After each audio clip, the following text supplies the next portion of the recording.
তাহলে কি জাতীয় পার্টির হাত ধরেই আসন্ন নির্বাচনে আওয়ামী লীগের অবস্থান ফের পাকা হতে যাচ্ছে? শনিবার দুপুরে রংপুর নগরীর সেন্ট্রাল রোডে জাতীয় পার্টির দলীয় কার্যালয়ে এক কর্মী সমাবেশ শেষে সাংবাদিকদের সঙ্গে আলাপকালে এমন বিস্ফোরক মন্তব্য করেছেন জাতীয় পার্টির কো চেয়ারম্যান মোস্তাফিজুর রহমান মোস্তফা।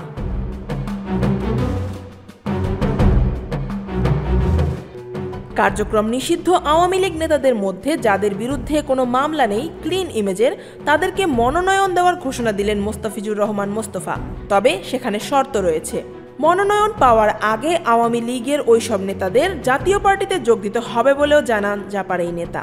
তিনি বলেন, আওয়ামী লীগের সমর্থক কিন্তু তার বিরুদ্ধে কোনো মামলা নেই, তাকে যদি আমরা যোগ্য প্রার্থী মনে করি তাহলে মনোনয়ন দেব না কেন?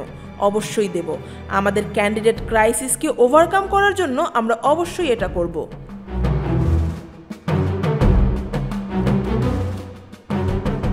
জাপা ৩০০ আসনে প্রার্থী দেবে জানিয়ে মোস্তফা বলেন, ফরিদপুর, গোপালগঞ্জ সহ অন্যান্য জেলাগুলোতে আওয়ামী লীগের নিরঙ্কুশ সমর্থন রয়েছে।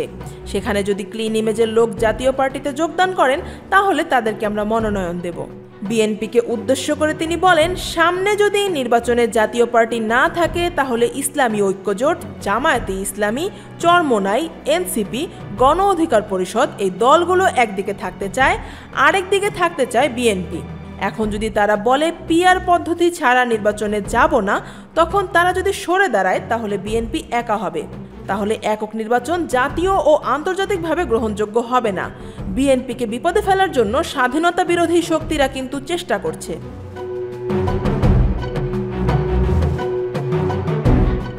সাবেক এই মেয়র বলেন, দেশের মানুষ একটি অবাধ, সুষ্ঠু ও গ্রহণযোগ্য নির্বাচন প্রত্যাশা করছে। কিন্তু সাম্প্রতিক সময়ে যেভাবে রাজনৈতিক কর্মসূচিতে মব সন্ত্রাস, অগ্নিসংযোগ ও ভাঙচুরের ঘটনা ঘটছে তাতে জনগণের মনে আশঙ্কা তৈরি হচ্ছে। তিনি প্রশ্ন তোলেন, সরকারি যদি আইন শৃঙ্খলা পরিস্থিতি নিয়ন্ত্রণে ব্যর্থ হয় তবে কিভাবে সুষ্ঠু নির্বাচন আয়োজন সম্ভব হবে? 15 ফেব্রুয়ারি ছাড়া প্রতিটি জাতীয় সংসদ নির্বাচনে জাতীয় পার্টি অংশগ্রহণ করেছে, তাই আগামী নির্বাচনেও দলটি অংশ নেবে বলে জানান তিনি।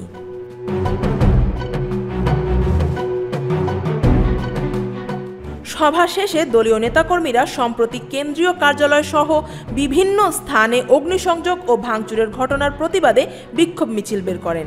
এ সময় নেতারা অভিযোগ করেন, দলীয় অফিস ও নেতাকর্মীদের ওপর ধারাবাহিকভাবে হামলা চালানো হচ্ছে।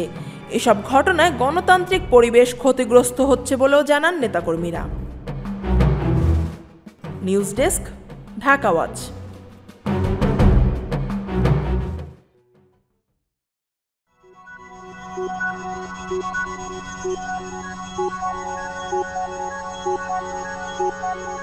Thank you.